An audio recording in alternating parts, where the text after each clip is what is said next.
Vamos orar. Senhor, agradeço a Ti, Pai, pelo privilégio de estar na Tua presença. Obrigada pelo privilégio que é poder compartilhar, Deus, a Tua palavra com irmãos tão queridos, ó Deus, que eu tive o prazer de conhecer. A minha oração, Deus, que não seja eu falando aqui, mas que seja o próprio Espírito Santo usando a minha boca, usando o meu corpo, porque eu quero ser apenas um instrumento, Pai.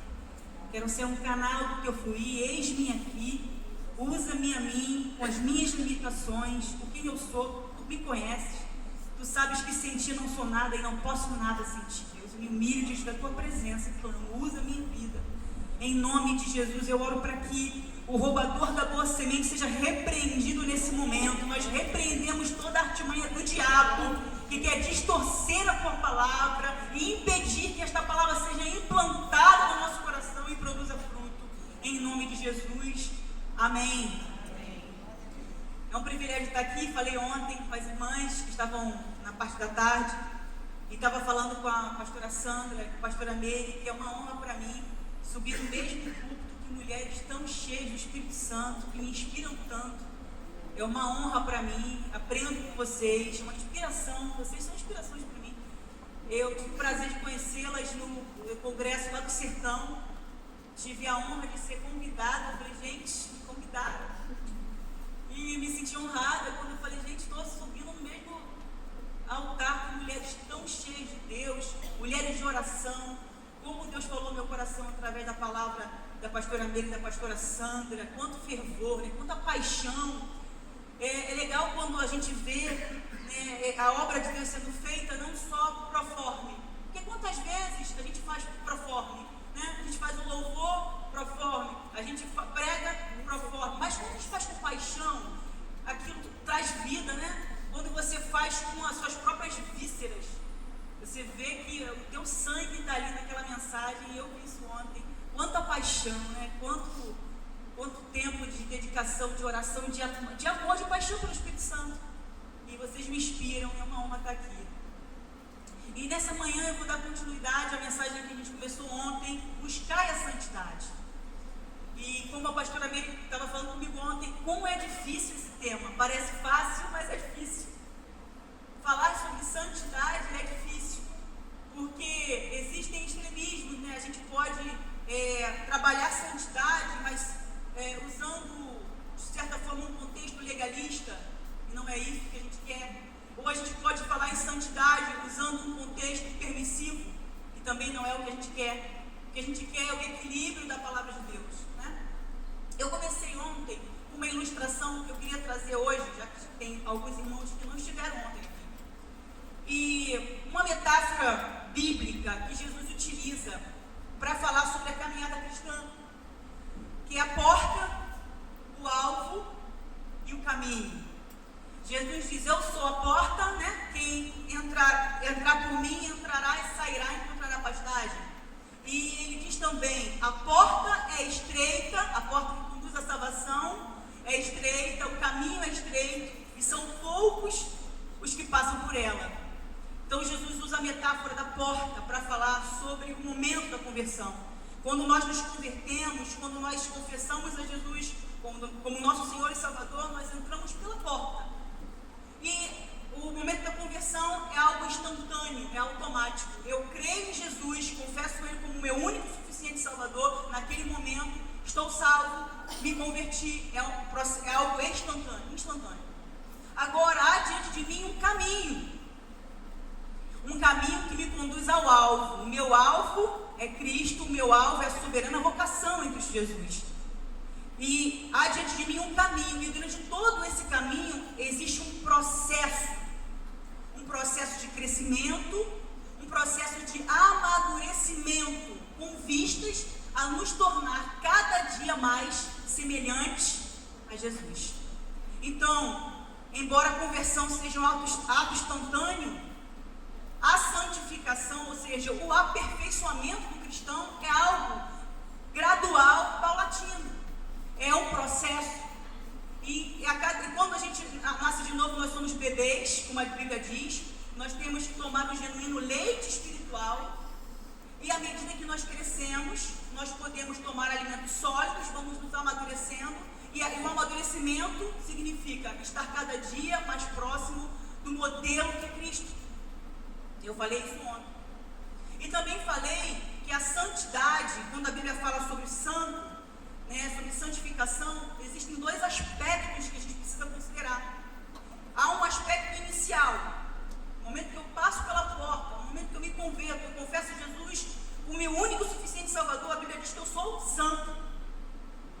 Por quê? Porque a palavra santo, tanto no hebraico, que é kadosh, como no grego, hagis, tanto no hebraico como no grego, significa separado. O sacerdote, ele no tabernáculo, tanto no deserto como no templo, o sacerdote ele carregava um diadema em sua testa e havia uma plaquinha escrito Santo ao Senhor. Então, significa o quê? Separado para o Senhor. E assim também, quando nós nos convertemos, passamos a carregar uma marca em nós. E essa marca no mundo espiritual diz: esse está separado para o Senhor. Não é separado de alguma coisa, mas para uma finalidade específica.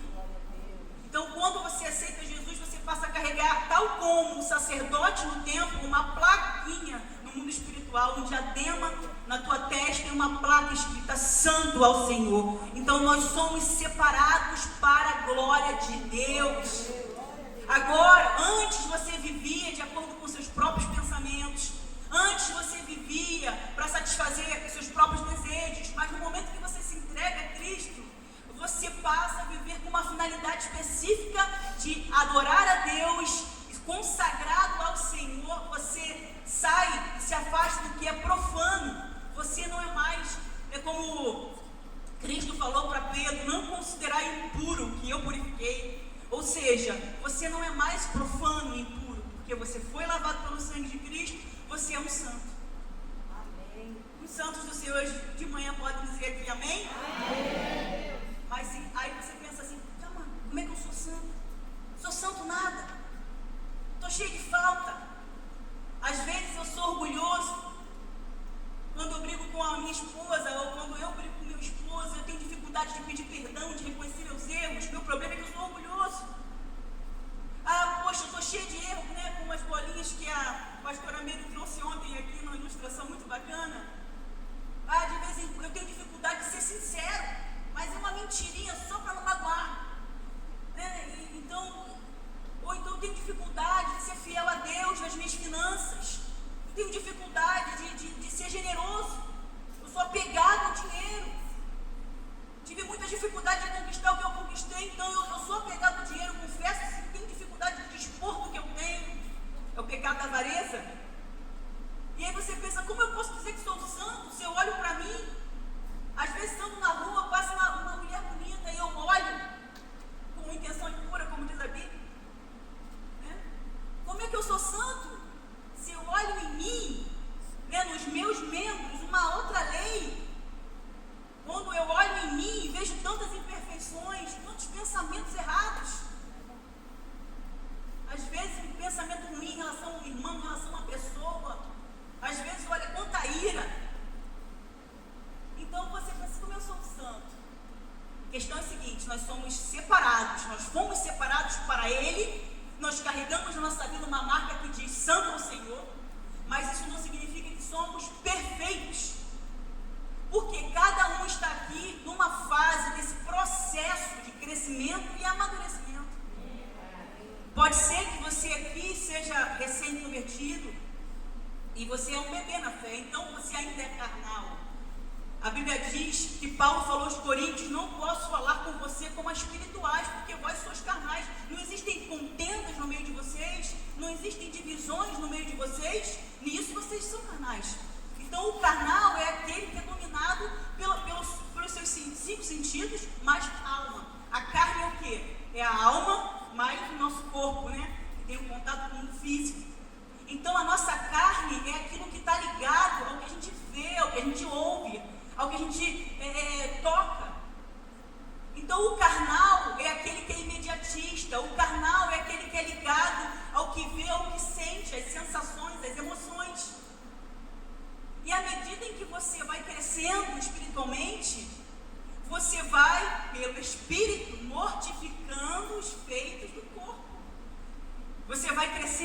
intimidade com Deus e comunhão, e à medida que você vai amadurecendo, você vai se tornando um homem espiritual. Como diz Paulo. Então, em primeiro lugar, queria que você entendesse, quando nos convertemos, nos tornamos santos. Então, o inimigo vai se levantar para dizer que você não pode adorar a Deus, você não está habilitado, você não pode erguer suas mãos porque você não é perfeito. Aí você diz: alto lá, Satanás, eu sou santo ao Senhor, não tenho prazer no pecado, né? Quando peco, logo me arrependo, volto para Deus, porque eu não tenho prazer, mas eu tenho prazer na lei de Deus, eu tenho prazer na lei do Senhor. Pedro diz isso, olha o que Pedro diz em 1 Pedro, capítulo 2, 1 Pedro 2, versículo 9 ao 10, olha o que Pedro fala para a igreja, olha o que nós somos para Deus. Mas vós sois a geração eleita, sacerdócio real, nação santa, povo adquirido, né, o povo de propriedade exclusiva, para que anuncieis as virtudes daquele que vos chamou das trevas para a sua maravilhosa luz. Vós, que em outro tempo não erais povo, mas agora sois povo de Deus, que não tinhas alcançado misericórdia, mas agora alcançaste misericórdia. Geração eleita fala de eklegomai, uma palavra grega, eklegomai, que tem a ver com ser separada, escolhida para alguém.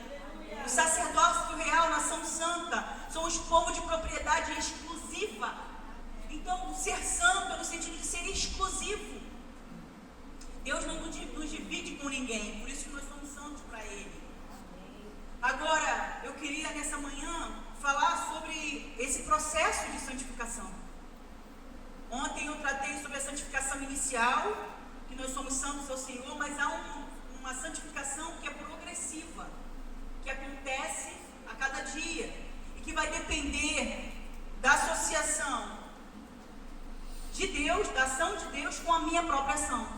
Então, na santificação inicial, eu não faço nada para me tornar santo, eu apenas creio que Senhor Jesus é o meu Senhor, eu entrego minha vida a Ele, é o que eu faço, e me torno separado por ação exclusiva de Cristo, do sangue de Jesus. Amém. Então, quando eu me torno santo, na posição que eu ocupo no reino, a posição que eu ocupo é uma posição de santo. Me converti há 5 minutos, já sou santo, porque eu já sou separado, eu fui escolhido, eu sou povo de propriedade exclusiva, já sou. Isso não depende da minha força, não depende do meu merecimento, nada. Eu apenas criei, me tornei um santo. Agora, na santificação progressiva, que fala de um aperfeiçoamento e de um amadurecimento,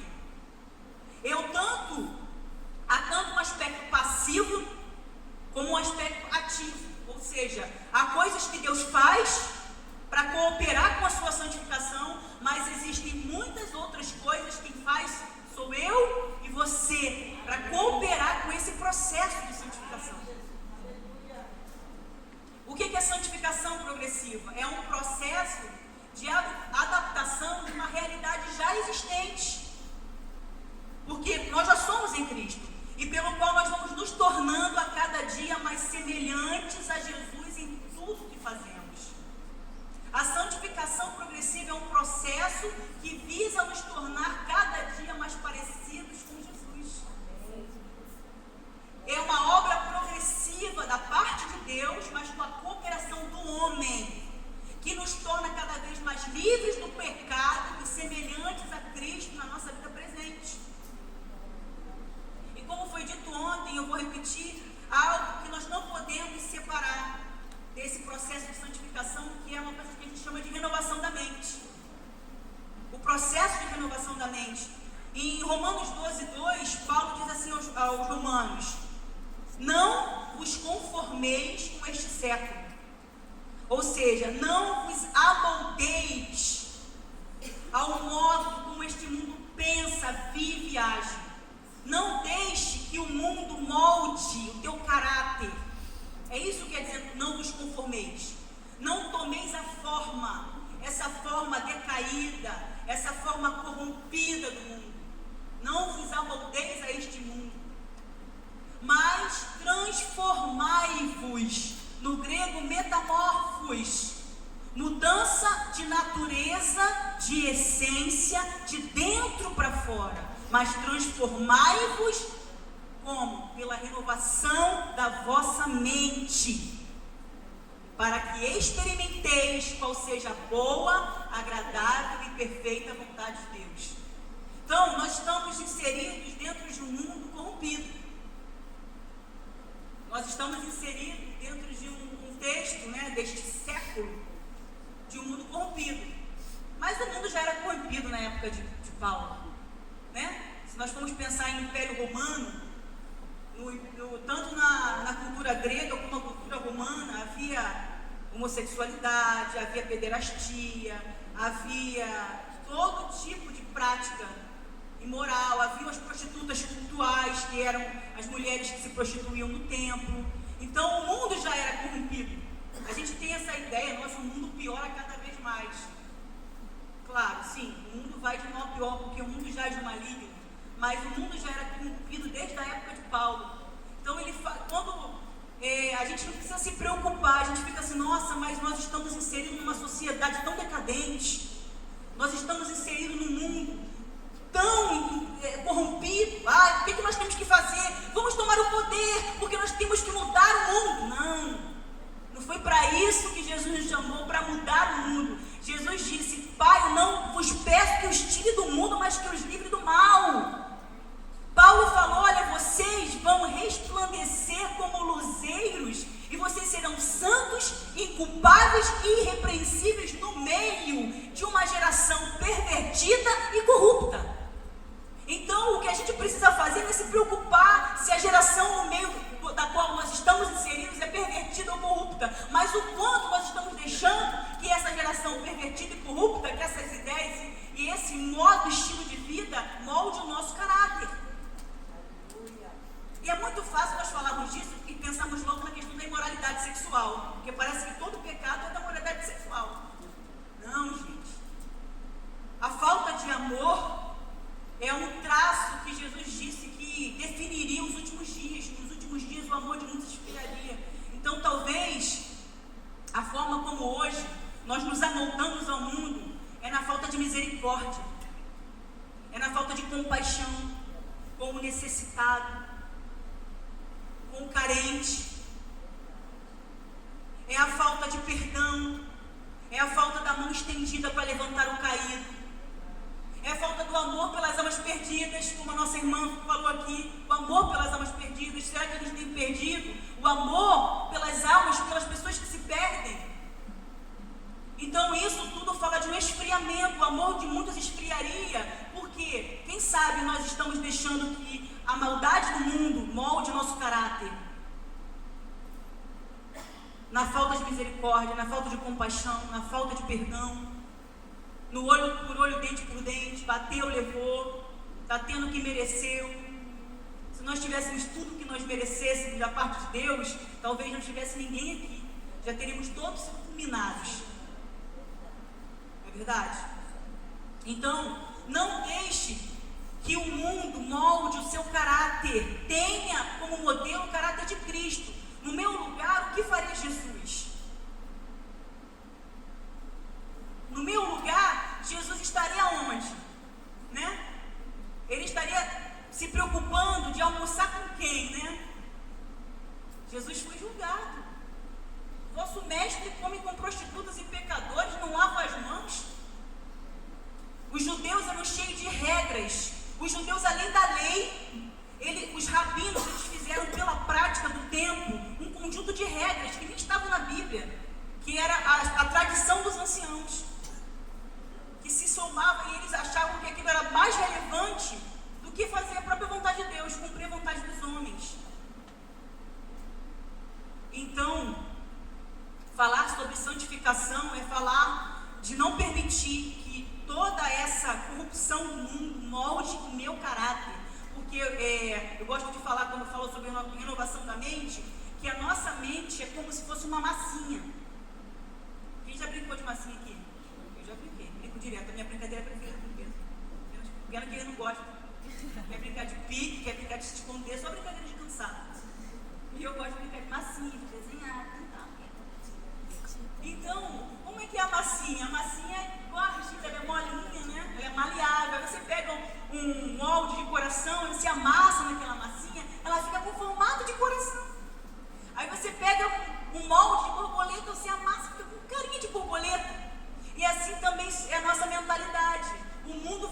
comprimir.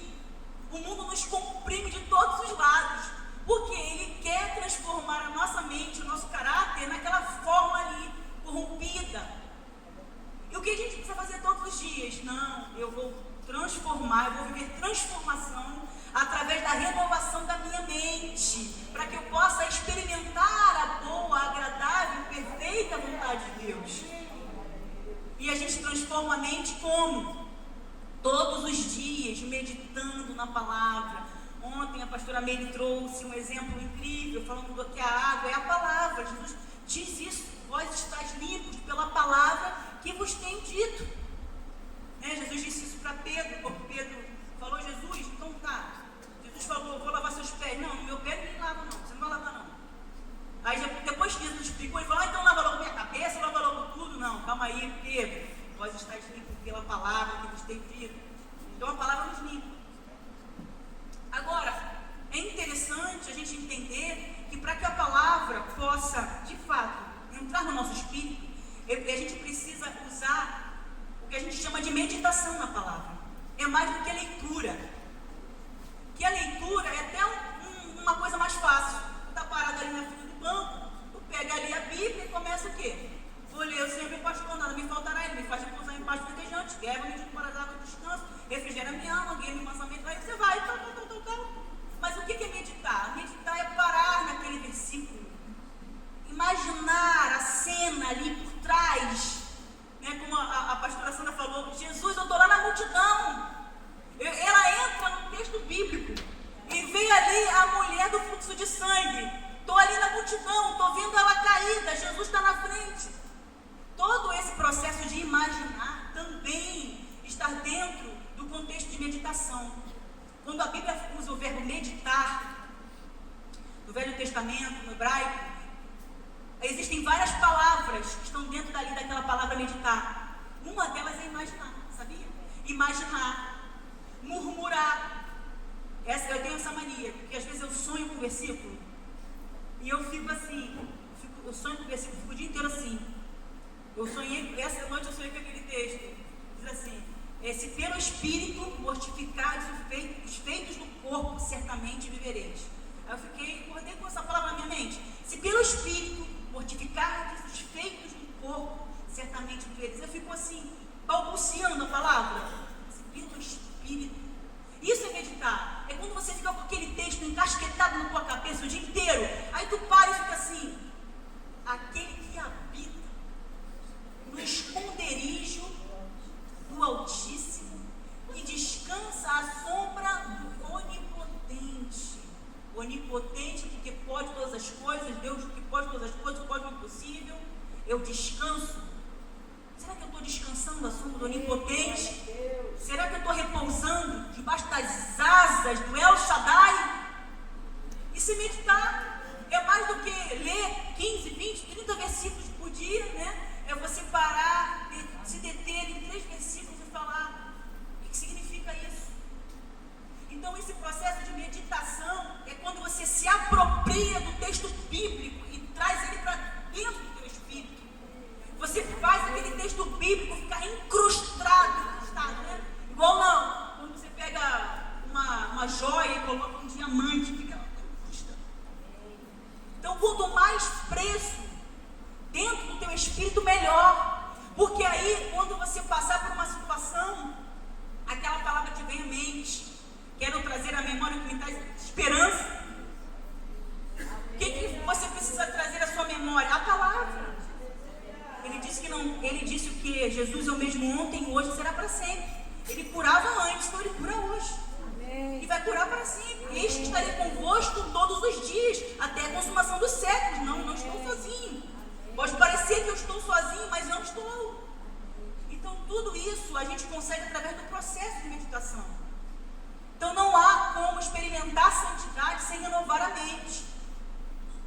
Se você passa 90% do seu tempo se alimentando de redes sociais, de Netflix, de Facebook, Twitter, Instagram, né, de televisão, do jornal, das conversas com os amigos no trabalho, 98% do seu tempo é tudo isso. E 2% do seu tempo é oração, leitura da palavra, meditação. Olha como você vai estar sendo influenciado muito mais pelas questões terrenas e do mundo do que pelas questões espirituais. Né? A gente quer ter o máximo dos resultados com o mínimo de esforço. A gente quer ter o máximo de resultado na vida espiritual com o mínimo de dedicação. A gente passa a maior parte do tempo vivendo, sendo influenciado através do que ouvimos, do que vemos, das experiências que nós temos, e temos tão pouco tempo para dar, para alimentar o nosso espírito, para que a gente se torne mais apercebido das coisas espirituais do que das coisas do mundo. Então, quando você é uma pessoa mais apercebida das coisas do mundo, das coisas materiais, do que das coisas espirituais, você sempre vai interpretar os fatos através dessa ótica mundana. Você não vai enxergar as coisas espiritualmente. Porque Paulo falou, só os espirituais conseguem discernir o que é espiritual. As coisas espirituais se discernem espiritualmente. Mas como você vai discernir as coisas de forma espiritual se você está 99% do seu tempo dedicado às questões materiais, às questões humanas, que nem são ilícitas? É o trabalho, são os amigos do trabalho, você não tem como sair do mundo, né? Como os monges essênios faziam, né? De sair, olha, vamos nos tornar santos, já sei, vamos fazer um mosteiro, num alto de uma montanha, no Tibete, e lá nós vamos ficar meditando na palavra. Que maravilha, né? Nós temos um trabalho muito maior, porque você trabalha, você pega a condução, você tem chefe chato, você tem colega que fala piada imoral, você tem colega de trabalho, né? Conselhos, e aí você vai ao trabalho, você é tentado, tem um rapaz no trabalho que manda mensagem, né? Vamos adicionar no WhatsApp, no grupo do trabalho. Aí depois tu recebe uma mensagem privada daquele rapaz. Olha, meu Deus, e aí? São essas coisas que tu está inserindo dentro do mundo. Nós não somos monges. Nós estamos dentro de um mundo corrompido e você é todo o tempo tentado. E aí, o que você vai fazer? Antes de cair em tentação, o que você faz? Né? Então é isso. A santificação é o lado prático da renovação da mente. A renovação da mente, como eu falei, é o ato de ler, de meditar e de buscar a revelação da palavra. A santificação é pegar o que eu li na palavra, o que eu meditei na palavra e colocar em prática. Simplesmente isso. Santificação é pegar o que está escrito, o que eu já meditei, o que eu já me alimentei, o que eu já joguei para o meu espírito, eu pego aquilo e jogo na prática. Alguém me fechou no trânsito. A vontade é de abrir, né? Eu não dirijo não, mas o Glaucio tem essas vontades. De abrir a janela e falar, tá maluco? Aí o cara, pastor, desculpa, imagina. Ele conta uma história que é clássica, que ele conta, que eu morro de rir. Que ele estava vindo no caminho, um engarrafamento, uma pessoa buzinando atrás dele, sem parar buzinando. Aí ele vai e faz assim, passa por cima! Passa por cima!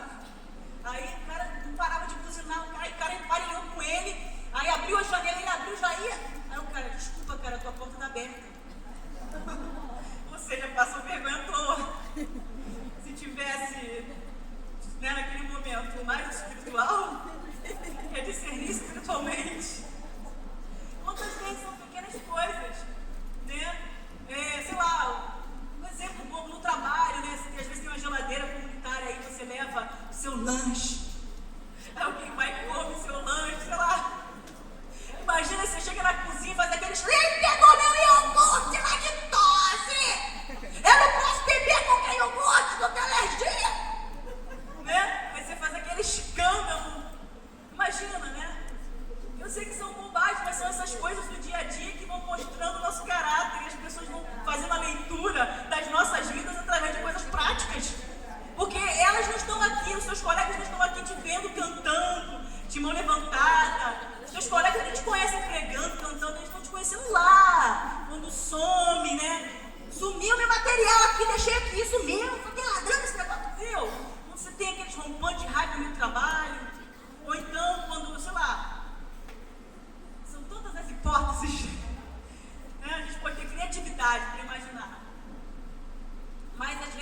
cliente chato, gente. Só Cristo na causa. O Alcio, que é advogado, o telefone toca 24 horas. Então não é 24 horas, né? Porque de noite não atende. Cliente ligando, desesperado, porque tudo para a pessoa é urgente. A pessoa não entende que você tem mais de 300 processos, tem uma ordem, e a pessoa não pagou e já quer o resultado, ou então não quer achar que você é culpado porque o juiz julgou improcedente. Então aí você tem a vontade de pegar aquele cliente. Então assim, são várias situações em que você precisa expressar graça, misericórdia, o fruto do Espírito, né? Amor, alegria, paciência, domínio próprio, mansidão, né? Então, eu queria falar, existe, como eu falei, um papel passivo, que na santificação é algo que Deus faz. Vou até trazer um texto aqui para mostrar que Deus nos santifica. Em Efésios 5, 25 a 27 diz assim, eu adoro esse versículo, Efésios 5, do 25 a 27. Esse versículo é ótimo para falar para casados. Maridos, amai vossa mulher, como Cristo amou a igreja e a si mesmo se entregou por ela. Mas não é essa parte que eu vou falar hoje não, tá? Só guarda no coração aí. Para que a santificasse, tendo-a purificado por meio da lavagem da água, pela palavra. Olha como é que tudo se encaixa. Para apresentar a si mesma igreja gloriosa, sem mácula, nem ruga, nem coisa semelhante, mas santa e sem defeito. Ou seja, Jesus amou a igreja e a si mesmo se entregou por ela para a santificar. Então, nós, igreja, somos sim santificados através da ação de Cristo. Mas não apenas isso, algo que nos cabe. Existem vários textos que falam, né, desenvolver a vossa salvação com temor e tremor. Né? Aí tem outro texto, Romanos 6,13, não precisa nem abrir, oferecei-vos a Deus como ressurreto dentre os mortos. Outro, apresentei o vosso corpo por sacrifício vivo, santo e agradável a Deus. Se pelo Espírito mortificardes os feitos do corpo, certamente vivereis. Ou seja, quem vai mortificar os feitos do corpo é eu e você. Claro, com a ajuda do Espírito Santo. Se pelo Espírito mortificar os feitos do corpo, ou seja, há uma cooperação do Espírito Santo te ajudando e você mortificando os feitos do seu corpo. Não vai ser o Espírito Santo que vai chegar e vai mortificar. Você mortifica pelo Espírito.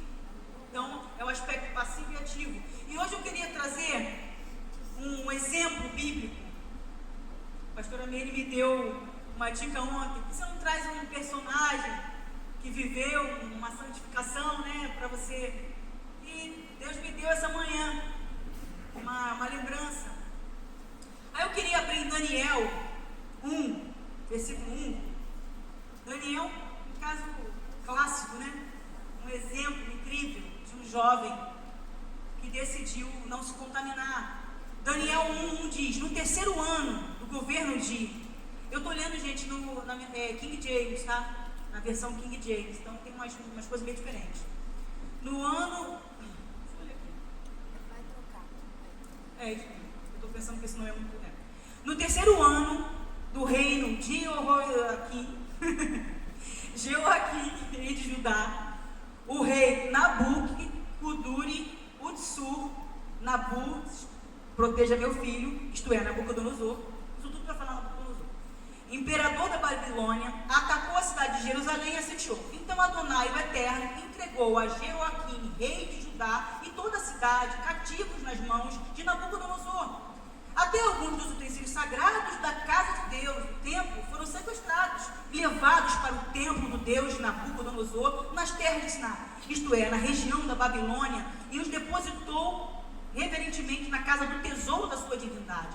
Mais tarde, o rei ordenou a Aspenaz, seu mordomo, e chefe dos oficiais da sua corte, que trouxesse algum dos israelitas da família real da nobreza, jovens sem imperfeições físicas, de boa aparência, inteligentes, bem instruídos, que dominassem várias áreas do saber e fossem hábeis e capazes para servir no palácio de Nabucodonosor.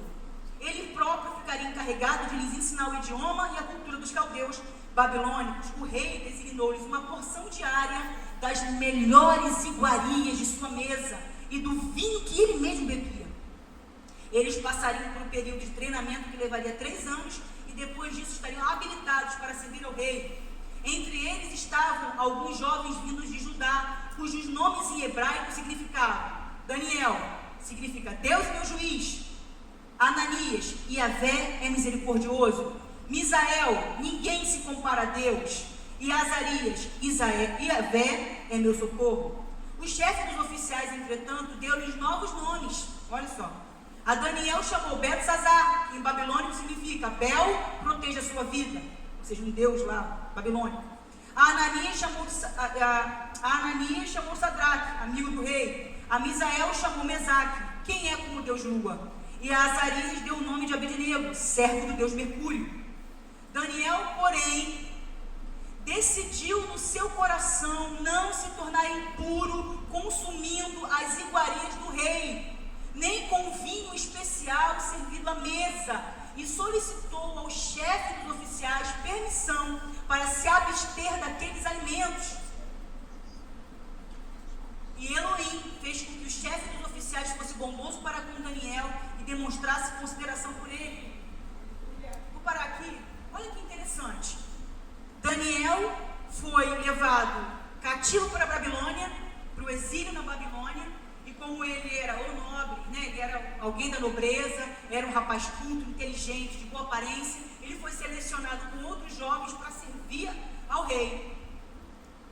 E diz que Nabucodonosor separou das iguarias, do seu melhor vinho, da sua melhor comida, para alimentar esses rapazes. Olha que interessante, os nomes deles eram todos nomes ligados a Deus. Eles eram santos, eles eram separados, eles tinham nomes, né, referentes a Deus. Quando eles chegaram na Babilônia, receberam nomes profanos, nomes idólatras, fazendo referência a deuses da Babilônia, a deuses caldeus. Então, a gente pode até trazer uma analogia para o nosso meio. Nós estamos aqui no mundo como exilados, porque a nossa pátria é celestial. Nós estamos no mundo, mas não somos do mundo. Jesus disse isso, né, na oração sacerdotal de João 17. Nós estamos no mundo, mas não somos do mundo. Assim como Daniel estava na Babilônia, mas ele não era da Babilônia. Ele recebeu até um nome profano. Quantas vezes o inimigo quer nos denominar, quer colocar em nós rótulos, que são rótulos profanos, que não foi o nome que nós recebemos de Deus. Mas é interessante que Daniel, Misael, Azarias e Ananias, né? Sempre confundo, gente. Ananias, Misael, Azarias, Daniel, Ananias, Misael, Azarias, Daniel decidiu firmemente, algumas versões trazem assim, Daniel decidiu firmemente não se contaminar. Nessa versão que eu trouxe, diz que ele decidiu não se tornar impuro, consumindo aquele alimento, provavelmente consagrado aos deuses. Todo alimento que Nabucodonosor comia era consagrado aos deuses. E Daniel sabia que, embora ele não pudesse escolher o ambiente onde ele estava inserido, embora ele não pudesse escolher nem mesmo o nome pelo qual chamariam ele não poderia escolher a cultura na qual ele estaria inserido, ele era um exilado, mas ele pôde fazer a única escolha que lhe cabia: o que eu vou comer, o que eu vou colocar para dentro de mim, isso eu posso, isso eu vou pedir a oportunidade de dizer, não vou me alimentar disso. Então assim nós estamos inseridos no meio de uma geração pervertida e corrupta. E muitas vezes, né, a igreja, as pessoas usam a desculpa do pecado assim: nós estamos numa sociedade que vai de mal a pior. Olha, os casamentos estão todos se destruindo, as taxas de divórcio aumentam. Como eu vou manter um casamento? Olha, o mundo mudou, as coisas são outras. Isso não tem nada a ver, né? Poxa, por que a gente vai agora? E aí a gente vai relativizando e a gente acha que pelo fato de estar inserido dentro de uma sociedade corrompida, necessariamente nós seremos também, não há como eu vou me manter puro. Afinal de contas, eu vivo na Babilônia. Daniel podia falar: olha, eu sou aqui, estou como escravo, sou um exilado, eu vou escolher o que eu vou comer. Eu venho para aqui com esse vinho. Traz para cá esse vinho, eu posso beber esse vinho. Nabucodonosor mesmo, né? Traz essa picanha aí. Ele podia usar as desculpas, mas ele decidiu não se tornar impuro consumindo os alimentos que estavam na mesa de Nabucodonosor. E assim eu e você também. Vemos que Daniel tomou uma decisão firme de não se contaminar com as finas iguarias da mesa de Nabucodonosor. Ele recebeu um nome profano, diferente do seu nome de nascimento. Ele estava exilado, fora do seu país e cultura. Ele não podia mudar o ambiente externo e corrompido onde ele estava inserido. Isso é interessante. A gente não pode mudar o ambiente onde a gente está inserido. Você não consegue mudar a família na qual você está inserido de repente. Se você é filho, se você de repente se converteu e toda a sua família vive de outra maneira. Então você não vai alterar, mudar as pessoas. Também tu não vai chegar agora no churrasco da família e falar, não quero, se tiver cerveja eu não vou, hein? Se tiver bebida, ele me chama. Apaga esse cigarro aí. É o crente chato. Não, calma aí, não é desse jeito. Daniel, ele não estava preocupado, ele estava inserido dentro de uma cultura corrompida. Mas o que ele fez? Ele fez a única coisa que poderia, controlou aquilo que entrava por sua boca, o alimento. E esse é o principal papel que podemos desempenhar no processo de santificação, cuidar da nossa dieta de informações, do que estamos colocando para dentro da nossa mente. Se passamos a maior parte do tempo se alimentando de conversas torpes, se a gente passa a maior parte do tempo vendo notícias perturbadoras, filmes e séries com conteúdo erótico ou pornográfico, ou se eu passo a maior parte do tempo nas redes sociais, eu não posso esperar ter uma vida separada e incontaminada do mundo. Você entende o que eu quero dizer? Eu não posso mudar o mundo onde eu estou, mas eu posso controlar o que eu coloco para dentro da minha boca. Ou seja, o que eu vou me alimentar? Qual vai ser a minha dieta de informações? Isso eu posso mudar. Eu tenho que dizer não para o que o mundo quer jogar para dentro da minha goela. É isso sim eu posso controlar. Eu vou dizer não. Eu vou cuidar da minha dieta de informações. Porque a nossa mente, como eu falei, a gente vai sendo moldada através da mentalidade do mundo, das informações que nos sobrevêm, das notícias. Então, o que fazer? Agora eu não vou mais ver televisão, agora